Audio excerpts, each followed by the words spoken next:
I still remember the exact sound my phone made when that voice note dropped. It was 7:12 in the morning.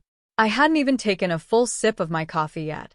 It came in our family group chat, Monroe Circle, a stupid name for a bunch of people who only knew how to talk behind each other's backs. Before we begin, drop a comment and tell us what would you do in this situation? Be honest, tell me in the comments below. We read every comment. Let's begin. I had a weird feeling before I even pressed play. You know that gut deep warning your body gives you before something hits you too hard to breathe? But I hit play anyway. And there it was, my dad's voice, cold and sharp like it had been rehearsed. You're officially kicked out of the family business, Olivia. We don't tolerate weak links. You're not a visionary. You're a liability. Honestly, you've always been a failure. Everyone here agrees. And this is the last straw. You're done. Then a laughter. I swear to God, laughter. From my brother Todd, who couldn't even lead a team of interns without messing it up. From my Aunt Laura, who married into the family and acts like she owns it. Even Megan, my younger cousin, the same one who used to beg me to help her with college apps. She laughed too. They really sat around and laughed at me. I stared at the screen. I didn't cry. I didn't scream. I just typed. Okay. One word. Sent. And then I blocked every single one of them. Not muted. Not archived. Blocked. I set my phone face down on the kitchen counter, stared out the window at the Seattle skyline, and told myself something I had been preparing to say for months. Now it begins. Because what they didn't know, what none of them even suspected, was that while they were busy tearing me down, I'd quietly become the majority shareholder of Monroe and Monroe Holdings. That's right. 51%. Mine. Behind their backs. Legally. Strategically. Silently. Every sleepless night, every humiliating board meeting, every sarcastic, maybe next time from my father, it all led to this moment. And the irony? They handed it to me. Their arrogance. Their carelessness. Their belief that I'd never be more than the soft one in the room, it gave me everything I needed. They laughed. I let them. Because I wanted them to be comfortable. I wanted them to believe they'd finally broken me. And now? Tomorrow morning, I walk into that glass tower on 4th Avenue, the one with my family name on it. But this time, I'm not the girl they kicked out. I'm the woman who owns their futures. And when I sit at the head of that table and see the color drain from their faces, I won't need to say a word. They'll know. They'll remember. And they'll never laugh at me again. I didn't sleep that night. Not out of anxiety, but because my mind was on fire. I wasn't nervous. I was rehearsing. Replaying every insult. Every smirk. Every meeting they'd cut short when I tried to speak. Every time my dad introduced me as his daughter, who's still figuring it out like I was some damn pet project. So, I didn't close my eyes. I sharpened them. I ironed the black blazer I hadn't worn in months. Custom cut. Shoulder hugged clean. No jewelry, no softness. Just war. At exactly 8:29 a.m., I walked into the lobby of Monroe and Monroe Tower. Same place I used to get stopped by security for being early. This time, the same front desk guy, Paul, just froze. His mouth opened, then closed. Like he couldn't figure out how to say good morning or good luck or dear God. I walked right past him. Didn't stop. Didn't slow down. Took the elevator up to the 48th floor, past the fake smiles of the assistants who were too stunned to speak. The silver doors opened directly to the executive floor. And there they were. Every single one of them. Dad. Todd. Laura. Megan. The entire executive team. They were all sitting around the oval glass table in the boardroom, like royalty, sipping their coffee and prepping for Monday. They thought they ruled. And when I walked in, silence. The kind that shakes bones. No one moved. No one breathed. My father's eyes widened like he'd seen a ghost, but his voice, always arrogant, tried to bounce back. What are you doing here, Olivia? I smiled. For the first time in months. Didn't anyone tell you? I said, pulling the chair at the head of the table. I'm running this meeting. More silence. Todd's face twitched. Dad fired you. Publicly. You're not. I own 51% of Monroe and Monroe, I said, calm as ever. I have the voting majority. And as of this morning, the board finalized the transition. Effective immediately. I paused. Let it sit. Let it sting. I'm the new CEO.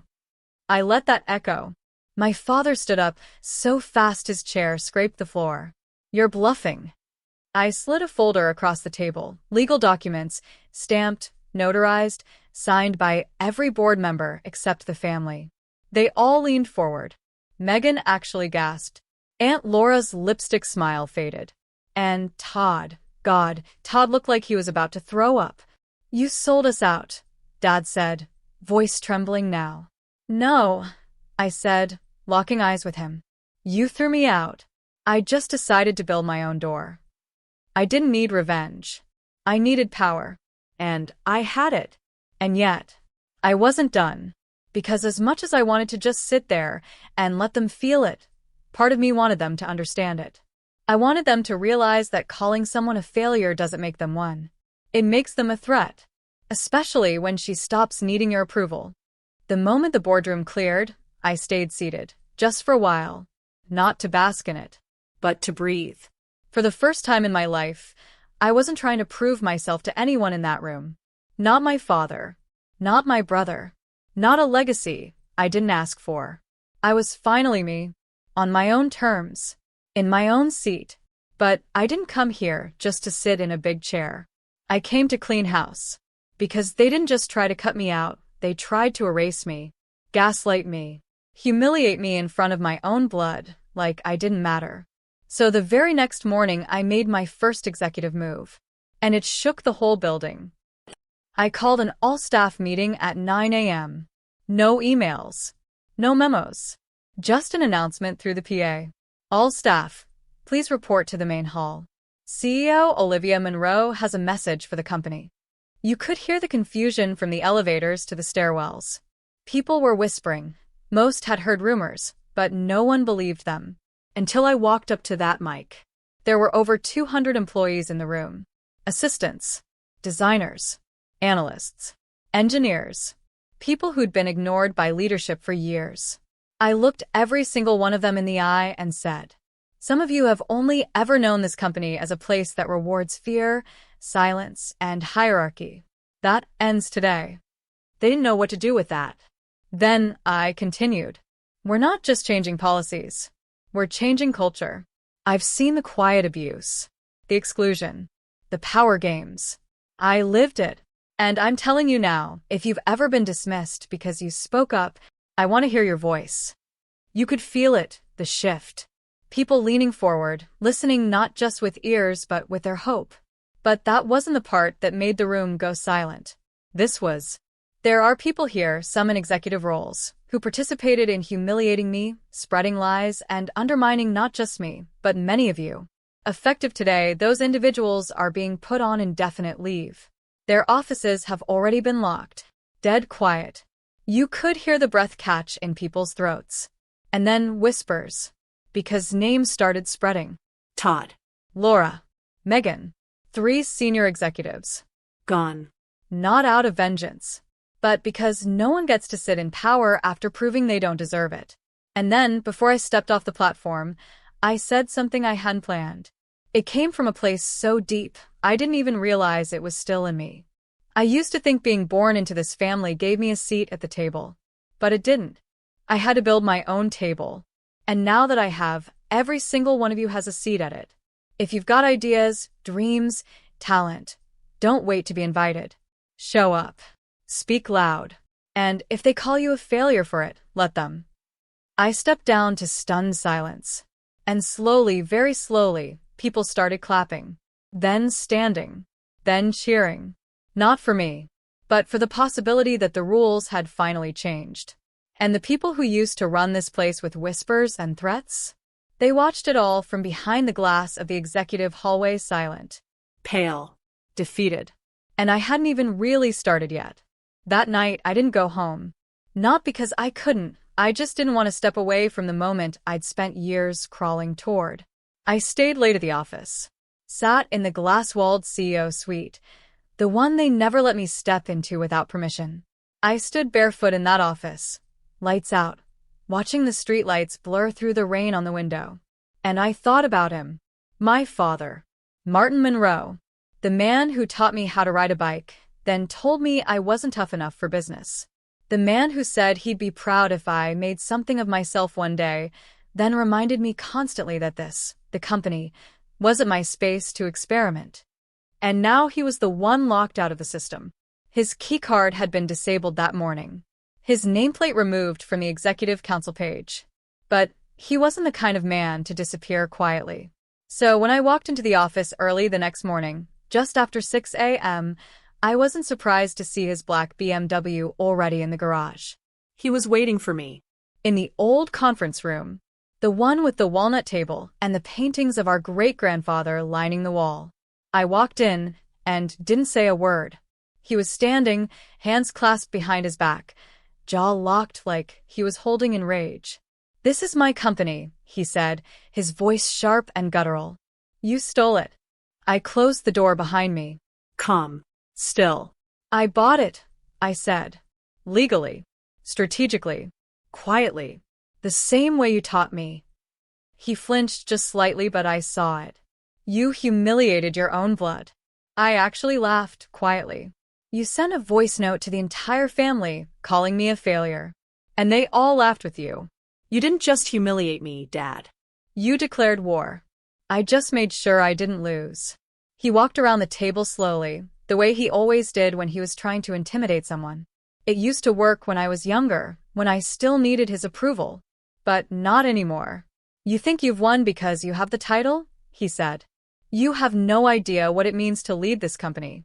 You're a child with power. Nothing more."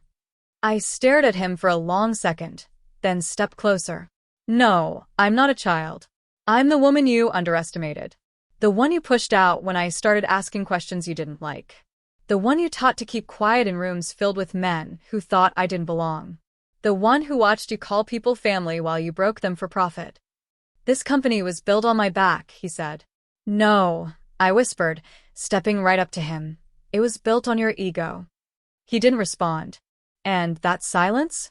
It was the loudest sound I'd ever heard from him. I placed a sealed envelope on the table between us. Inside is a retirement package. Generous.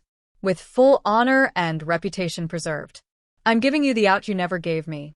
Take it, or challenge it publicly, and lose the respect you have left." His eyes burned into mine, but I saw it, the flicker of something beneath the anger. Not regret. Not guilt. Fear. Because he finally realized I wasn't bluffing. I wasn't cracking. I wasn't his little girl anymore. I was the storm he created.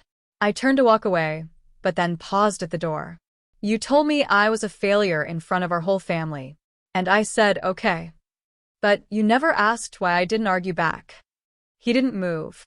"It's because I didn't need to. I knew I'd speak louder with actions than you ever could with words."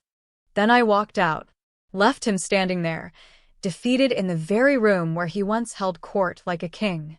And as I walked past the early arrivals down the hall, people stood straighter. They smiled. Not out of fear, but because they could feel that something real had shifted. And for the first time in a long, long time, I did too. It's strange how quickly things can change. One day, they label you a failure. The next, they don't know how to look you in the eyes. Over the next few weeks, I didn't just run the company, I reshaped it from the inside out. I held one-on-one meetings with employees who had never even seen the top floor. I went to the IT department in the basement and asked them, personally, what they needed to do their jobs better. I met the janitorial team and thanked them for the late nights they worked without ever being acknowledged. And you know what? Those people, the so-called nobodies in my father's eyes, ended up giving me some of the most innovative ideas I'd ever heard. Because when you actually listen to people, they open up. They offer more than just labor. They give you loyalty.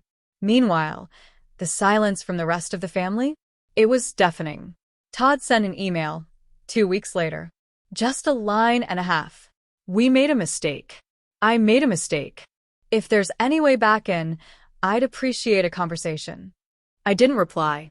Laura showed up at the office unannounced, tried to charm her way into a meeting with me by saying, "It's still a family company, isn't it?" Security walked her out. Megan posted some vague nonsense on Instagram about betrayal and snakes.